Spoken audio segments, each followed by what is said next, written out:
the body becomes its own worst enemy. The cancer within the Arctic is a land of survival, a place where every living thing must fight against the ice, the wind, the hunger.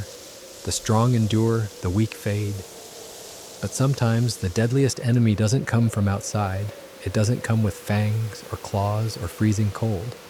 Sometimes the killer is something that was once a part of you. Deep in the frozen wilderness, a lone polar bear struggles through the snow. It should be unstoppable, a predator designed for this environment. But there is something beneath its fur, something even it doesn't understand. Its skin spasms violently, the muscles ripple, jerking on their own. The bear stumbles, confused, as though its own body is no longer listening to it. The spasms aren't coming from an infection. They aren't from parasites or toxins or viruses. This is something much worse. This is the body destroying itself. The cancer that won't stop growing. Cancer is a betrayal, a failure of nature itself. The bear's body, like all living things, is built on a perfect balance. Cells grow when they need to, heal when necessary, and die when their job is done. But sometimes, something goes wrong. A single cell refuses to follow the rules. It keeps dividing, growing out of control, spreading into places it was never meant to be.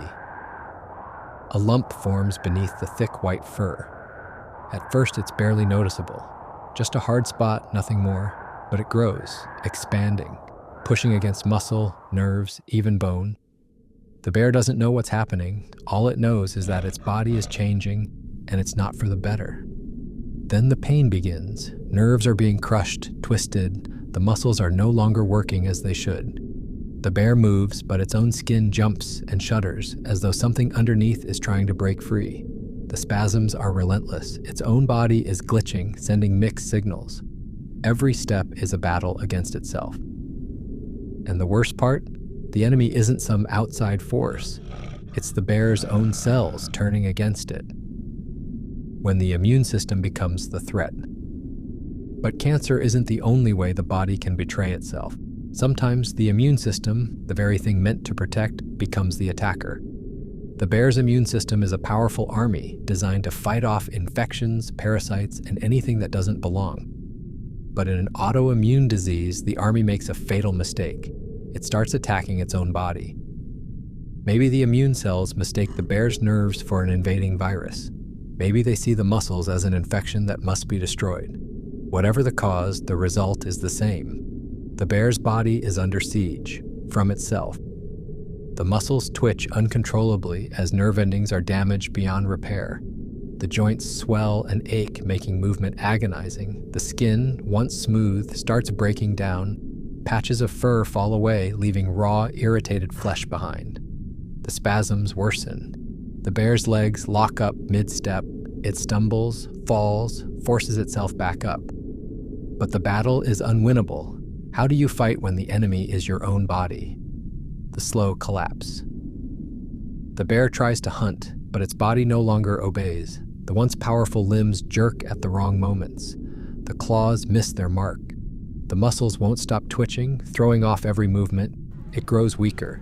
Every failed hunt means more starvation, more exhaustion. The tumors press against vital organs, stealing energy, robbing strength. The autoimmune attack rages on, its immune system mistaking healthy tissue for an infection that must be eliminated at all costs. And soon, it can't fight anymore. A predator that can't hunt is no predator at all. The Arctic, indifferent as ever, doesn't care. The snow will keep falling, the ice will keep shifting, and another bear, stronger, healthier, will take its place, because nature doesn't mourn, it only moves forward. The body in revolt, the most likely causes of a living nightmare. The Arctic is a place of quiet death. There are no sirens, no warning bells, no last-minute rescues. If something goes wrong, nature doesn't step in to help. A wounded animal must either heal or succumb. But some injuries go beyond the physical. Some battles are fought not with tooth and claw, but with the very flesh and blood of the victim. A polar bear, massive and powerful, lumbers across the ice. But something is wrong.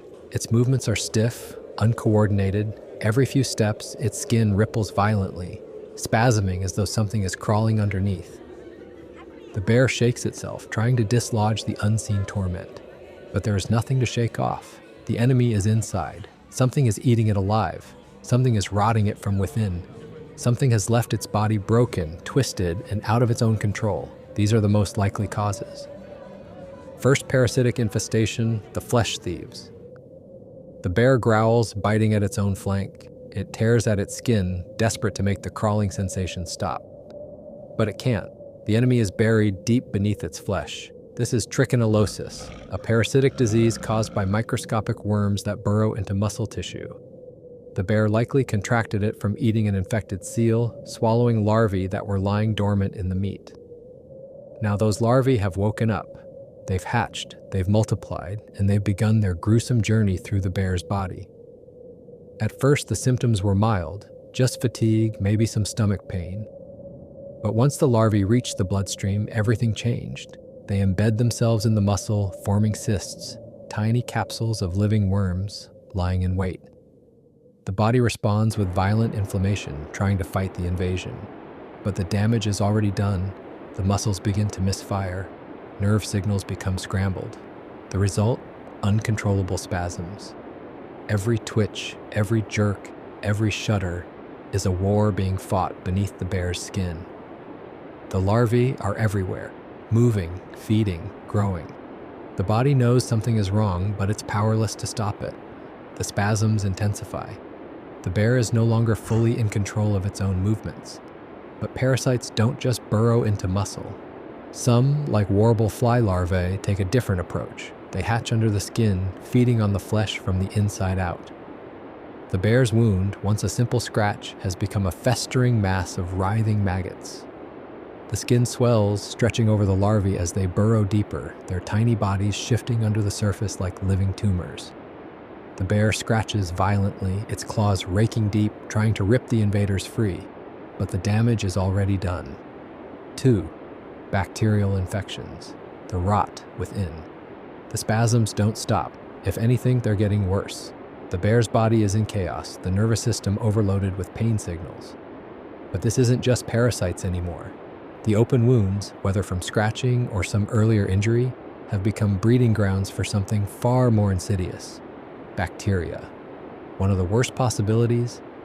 Necrotizing fasciitis. Also known as flesh-eating disease, it's exactly as horrifying as it sounds. It starts with bacteria entering a cut, maybe a wound from a fight or an opening left behind by the parasites. From there, the infection spreads with terrifying speed. The bacteria release toxins that kill surrounding tissue, turning living flesh into a black, rotting mass. The immune system, overwhelmed, can't keep up. White blood cells flood the area, but they only add to the swelling. The body tries to fight, but the infection moves too fast. The result? The bear's flesh is literally dying while it is still alive. And the spasms? Those are the nerves crying out in agony, reacting to the toxic assault spreading beneath the surface. Every muscle twitch is a sign that the infection is reaching deeper, attacking the very fabric of the bear's body. But bacteria don't stop there. Skin tuberculosis is another possibility. It doesn't eat flesh like necrotizing fasciitis, but it's just as cruel. Instead of killing tissue instantly, it takes its time, forming painful nodules, eating away at the skin in slow, festering ulcers. And all the while, the spasms continue. The nervous system is confused, overwhelmed, sending signals it no longer understands. The bear's body is malfunctioning, breaking down from the inside. 3. Environmental trauma, the cold, the burns, the pain. Maybe it wasn't parasites, maybe it wasn't bacteria, maybe it was the environment itself. The Arctic is merciless. The cold alone can kill. And for an animal as massive as a polar bear, the threat isn't just hypothermia, it's frostbite. When temperatures drop too low, blood flow to the extremities slows. Ice crystals begin to form inside the cells. At first, the bear wouldn't even notice.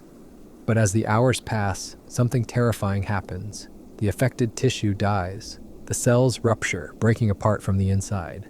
The nerves become exposed, raw, sending out erratic pain signals. The muscles around the dead tissue begin twitching uncontrollably, a last desperate attempt to restore circulation. The bear's skin spasms violently. the muscles beneath flickering like firecrackers. The pain is indescribable. But frostbite isn't the only environmental danger. Chemical burns from oil spills, industrial runoff, or even toxic algae blooms can cause just as much devastation. A bear that swims through contaminated waters may absorb poisons through its skin, leading to severe inflammation, where the body reacts violently to the toxins. Nerve damage causing persistent spasms as the nervous system malfunctions. Open wounds that never heal, leaving the bear vulnerable to infections, parasites, and worse.